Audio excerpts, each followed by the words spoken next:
Okay, how sacred plants affect the nervous system on a quantum level. This is Professor Matt. Thank you so much for watching. I'm hoping that you guys are having a wonderful holiday season. Anybody who's interested in these topics, send this information out there. Like, subscribe, follow for extra content. We're going to be talking about quantum mechanics in today's video. How do plant medicines affect us? Go watch the first two videos that I already posted over the last couple days if you've just found this video, or if you're already pretty well initiated in plant medicines, this might be the video for you. So I'm not going to read everything that's on the screen. I am going to try to go through this stuff at a good pace here, but all biochemistry at the end of the day is quantum, right? So before going into anything exotic, I can say receptor binding, molecular recognition, electron orbital changes, hydrogen bonding. These are all quantum mechanical phenomena. When any form of a plant medicinal chemical is introduced, it binds to different receptors. And what's happening is electron clouds reconfigure, quantum energy shifts, and a receptor protein changes shape. Okay, so this is essentially what's going on. There are multiple different categories of plant medicines. Ayahuasca, San Pedro, mushrooms, cannabis. Let's just use those four. What we have are tree bark, tree branches, tree roots. We have the stem of the cacti itself, we have mushrooms, and we have flower, okay? Those are the categories of different plants. Our nervous system is like a big, giant plant. Neurons help communicate within our bodies, the nervous system itself. They have dendrites, and there's something called dendritic arborization. And these terms are referred to like plants. Now, if you've watched my other two videos, I already went into this heavily. I will not be going heavily into this in this video. Ethnobotany is where we studied all these different plant mechanisms itself. And really what we noticed, our ancestors noticed that our bodies are basically like giant walking plants, along with animal, crystal, and other parts of reality on this plane of existence. The pineal gland is like a little flower that opens and closes every single day. And it's very much so like a lotus flower, which is why a lot of ancient cultures attribute it to as such. And so really by studying plants, we can understand ourselves to a different degree. Plants contain what's called biophotons. Biophotons are little balls or little housers of light information particles. And plants, mushrooms, fruits, vegetables, all these have massive amounts of biophotons, especially if they're fresher. And what those biophotons do is they help reintegrate and restructure our synaptic system. So our synapses in our neurons, they never really fully touch, and they send packets of information to each other. So this isn't really chemical. This is actually more electrical based. And I mean, it makes sense, right? You always think of like thoughts in your mind create electrical charges. That's kind of the way that it's been proposed in TVs and movies and all that stuff, right? So a lot of what these plant medicines do is they're neurotrophic. Okay, what that means is it relates to the growth of nervous tissue. So you heard that correctly, the growth of nervous tissue. What this does is this changes our default mode network, okay, the DMN, the default mode network within our brains. All of our brains are in quantum flux, which means that they have a set neural capacity which fluxes in and out every single day. And it's really like at every second. Your brain is signaling all within itself, creating circuitry to run your consciousness. And this is how we exist. And so if you're like in the morning, you'll have a neural network in your brain that gets activated for what you have to do in the morning. And that's based off of a time signature that happens shortly after you wake up. You know, you wake up, you brush your teeth, you get your coffee, you're out the door, okay? It's very similar probably every day. You probably go through some similar type of shit every day. And this is creating a feedback loop. Now, then you get to work, you do your thing, that's another feedback loop. Then you get home, you have your nightly practices, you make your dinner, whatever, that's another feedback loop. And all of these feedback loops control our lives. What these plant medicines do, the science of it, real basic, is they reset these feedback loops for us. So if you have a great life, you don't need to do plant medicines. If you've cracked the codes of your own cyclicality, you don't need them at all. And in fact, I highly advise don't do them unless you really feel like you need them, because I feel like a lot of people abuse them. And I talked plenty about that in the last two videos. So this is really about resetting the neural system within the body. Not only does this reset the loops, it also expands all of the neurons so that they are touching more of each other. It releases chemicals and light particles that help relax the body so that it can expand and grow. And that's really the truth of it. You've got, when you're in fight or flight, okay, which a lot of people are stuck in, and that's very easy to get stuck in, your brain cannot create more neural capacity. It cannot expand its consciousness. Your nervous system on the bottom part, your body, in your arms, your legs, your back, it starts to wear and tear. It starts to have a lot of problems with it. And this is because of your stress levels. So this not only resets the feedback loops, expands your neural consciousness, it also helps relax the whole nervous system so that your brain and body can expand its nervous system. Now, keep in mind, they'll say the universe is expanding always. Where our body is made in the image of God. God is all things. God is the universe. So the expansion of our nervous system and our brain network causes the expansion of our consciousness. It gives us a higher frequency, a higher level of consciousness. And the faster that you go, the faster that you work, the higher your consciousness is. Really, it's more so like a stock ticker. It's not how high your frequency is all the time. It's how you can balance it. Because as you're balancing it and you're riding the wave, your progress of life gets better and better and better, like a video game. So that's what a lot of these are able to do. Synaptic plasticity is something that we need to look into. It's the ability of synapses to strengthen or weaken over time, playing a crucial role in learning and memory. To some degree, if you're using plant medicines accordingly, they will increase your synaptic connectivity and plasticity. If you're overusing cannabis or any other form of those things, it will lower this over time. And this is really, really key and important to understand. If you overconsume anything, it can harm you. If you underconsume anything, it can harm you. So it's about a balance, okay? And I've already gone over this in the previous videos as far as what I think you should do, but so I won't talk about that. Serotonergic psychedelics. That's what we're looking at. Serotonergic psychedelics are a class of hallucinogenic substances that primarily act on serotonin receptors in the brain, leading to altered perceptions, mood changes, and potential therapeutic effects. So serotonin is really one of the major chemicals that we are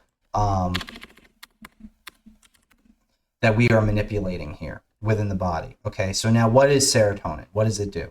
Well, it helps the body heal faster.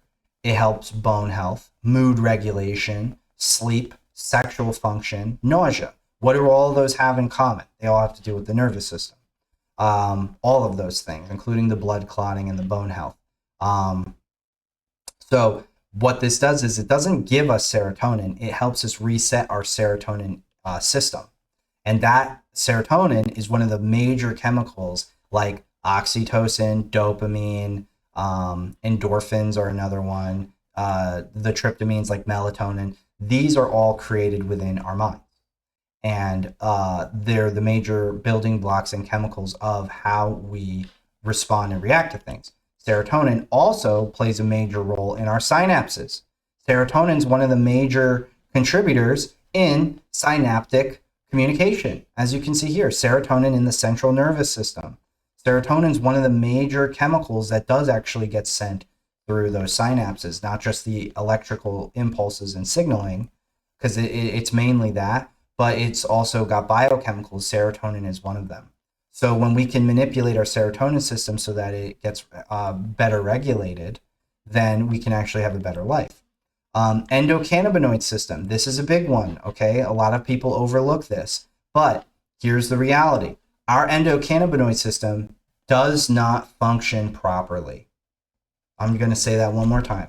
Naturally speaking, our endocannabinoid system in today's modern era does not function properly. Why? One of the big reasons is because the endocannabinoid system needs silence for repair. We are bombarded with not only sound and light from our cell phones and TVs and all that, but also from wavelengths. So our endocannabinoid system is harmed, which is why our governments and the world have been integrating cannabis more as an option to use, because it has to balance itself out. Cannabis is the one that probably gets abused the most. I highly advise you to not overuse cannabis, but to use it responsibly. And you know what? Here's the other thing. You should be praying over every single plant that you consume, whether you're smoking weed every day or you do magic mushrooms once a year. You should really give kudos to the plant because the plant does a lot for you and it loves you. I know that kind of sounds like silly and crazy and kooky, but it's true. We really overlook the impact and the effect that our prayer and our energy, like the biophotons that we give off, we really, underappreciate that. And just giving a little kudos to the plant might actually go a really long way. So just think about that, please. So classic psychedelics in the nervous system. I'm not going to read everything here. I'm going to let you guys pause and read if you're interested. But on a biochemical level, all right, a lot of these drive synaptic plasticity and even spine formation. So it actually helps you like sit better because it will release tension on the nerves that might be causing bad posture. On a network level, the default mode network system, right, which I talked about. I'm trying to find it. Where did I put it? There it is. The default mode network, right? This is like what our brains normally go off of. Connectivity decreases, okay, which is good because you can't see things from other perspectives unless you can lower your perspective, right? Like you can't see other perspectives unless your perspective is kind of put on hold for a little bit. This will actually take you out of whatever your normal system is and bring you to other networks that have not been used in a really long time, which then causes the connectivity of those, causing you to have a higher state of consciousness, right? Connectivity between sensory, limbic, and higher associated cortices increases. Thalamic gating loosens, so the thalamus of the brain. More sensory information can flood into the cortex. So the thalamus in the middle of the brain also loosens and relaxes, which allows the upper brain, the conscious part of the brain, to be more activated.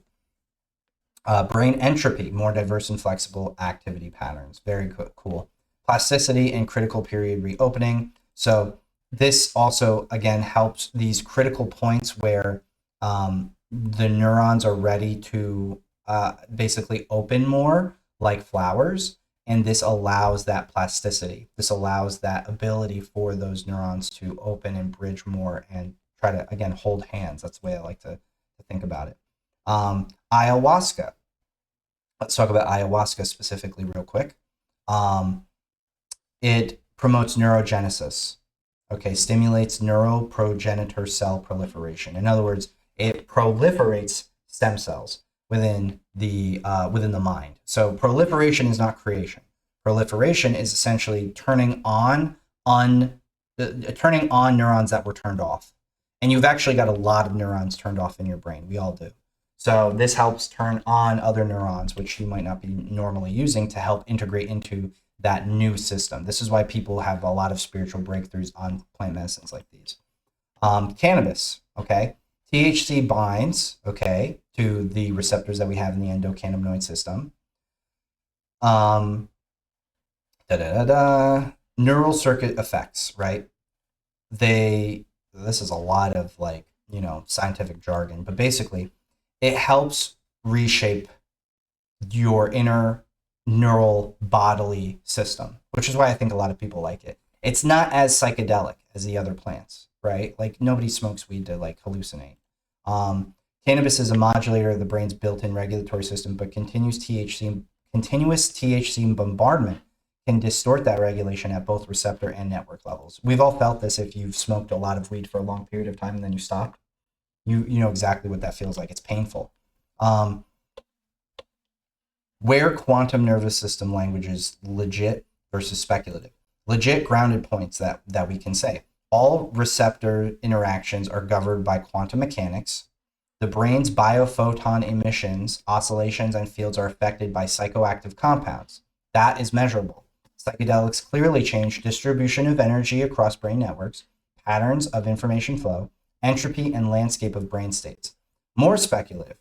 Quantum coherence in microtubules. This is more of a theory, but I think it actually has some pretty cool stuff. Basically, this helps your microtubules, which are within the axons of the neurons, make decisions. And that's really important for consciousness. Psychedelics specifically tune in quantum fields of consciousness beyond the more mundane receptor network theory. It's safe to frame it to say, at minimum, these substances work through very well understood biochemical and network mechanisms. On top of that, there are emerging ideas in quantum biology and consciousness theory suggesting that the brain may exploit quantum effects in microtubules or other structures. And it's plausible, but not yet proven, that psychedelics influence those processes as well. Now, health versus harm. This is going to be the last point of the video. Potential benefits, the short version: increased neuroplasticity, enhanced emotional processing and trauma processing, disruption of rigid, depressive, or addictive loops, and increased connectivity and flexibility in brain networks. You want to know what I think personally? I think all of this is true. I really genuinely believe in all of these, but there's one caveat, and that is your intention. If your intention is to say, I just went through a divorce, my kids are now going to a different school, they're depressed, I have no idea what I'm doing wrong, I'm full of faith, but yet I have no clue what to do, this might be the path for you. To do a retreat for 3 days, go out into the woods, have somebody you trust, perform these operations, and have a new way of thinking, okay? If your intentions are not pure and you're just trying to do this shit to get high, this is going to bite you in the ass so hard, because you are manipulating one of God's greatest gifts to us as a form of a way to escape whatever problems that you could normally solve by yourself. And I don't believe anybody needs plant medicine. I think, and I said this before, plant medicine is a way to awaken our nervous system muscle memory. It is a wonderful way for us to awaken into nervous system regulation, understanding how to feel our nervous system from the inside and control it so that we can control our emotions and our thoughts and our actions better. This is not something that you're supposed to be doing all the time. This is not something that I would even recommend doing once a year, if that, minus the cannabis use. Cannabis is a lot less deadly, I guess. But the more you use cannabis, the more cognitive decline you're going to have. I've experienced that personally. So here are the potential harms. Psychological destabilization, if you have predisposition to anything, or if you have poor preparation, or if you're on things like SSRIs. Blood pressure, heart rate, drug interactions like SSRIs. Do not be doing these things if you're already on other things. Cannabis specifically, cognitive decline, psychosis risk with heavy or early use in life. Now, here's the thing. They say the psychosis risk heavy and early use. They're really talking about like teenagers that are smoking a lot of weed, okay? If you're like, under the age of 21, which I think is the legal age for smoking in the legal states, and you use it with your friends every once in a while, obviously it's illegal. Obviously, I don't advocate for that. But in the chance that it happens, which it does, I don't think that it's going to play like a huge, massive role on your cognition if you're smoking weed like once a month with your buddies. But at the same time, if you're between the age of 21 and 30, use cannabis very responsibly. All right. I overused cannabis between like 21 and 30. I felt, looking back on it. I'm 31 now. I don't think it really impacted me super negatively, but I also think that I could have gotten a lot more work done potentially. And I work a lot, and I've worked a lot over the years. I really I'm a workaholic, but I still think that I smoked probably too much weed, spent too much money on weed, things like that. So just keep that in mind. Like, it's not, if you're like over 21, over the legal limit, you're in a place where you can legally consume it. I think if you use it once a week, in your younger years, once a week, and by once, I don't mean like even getting super, super blasted. I mean getting high, on a weekend day, like a Friday, and just enjoying it. And then, you do shit over the weekend. I actually do kind of think, again, not medical advice, but I think that that's probably more harmless. If you're smoking weed every day, you really need to like sit with yourself. I do not advocate smoking weed every day. That is coming from somebody who used to smoke weed every day. I don't advocate for it. I didn't even advocate for it when I was doing it, and I feel like a lot of people who smoke it feel guilty and they feel bad because they don't want to be in a high stupor all the time. But it still has to be said. I think that if you're trying to get into a healthy relationship with cannabis, Mary Jane was my first love. It's just the way it is. I recommend doing it. Maybe try sticking with like on the weekends only. Try sticking with it once, you get home on Friday, you get with your partner, you get with your best friend, whatever. You smoke a fat one, you eat some good yummy food, and then you go to bed and you get a really good night's sleep. And you do that once a week. And I honestly, I don't think that that's going to harm you, especially if you don't drink. If you do that once a week and you don't consume alcohol regularly, I think that that's way better than consuming alcohol even once a week. My opinion. Okay, so that's just my opinion. Not a doctor, not a medical, not a medical doctor, a clinical doctor, not medical advice. So, that is basically the gist of that video. If you would like to support me, I have my online university where we do have about 60 people, and we have an herbology and herbalism course that you can go and check out. I also have teampsycosmos.ai. It is my AI tool and service that I use. And I have different partitions to this. There's an inner alchemy calculator if you're interested in that. There is an astrology page if you're interested in that gives great details every single day. Schumann resonance is still high today. Wow, but it will tell you about the Schumann resonance and everything else. It gives you a personalized breakdown of your own personal astrology. And yeah, guys, I love you guys. I appreciate you as always, and I hope to see you guys in the next couple videos that I make. Please send this, like this, comment, share these videos with your friends who are interested in all this stuff. But I love you, and I look forward to seeing you in the next video. Take care.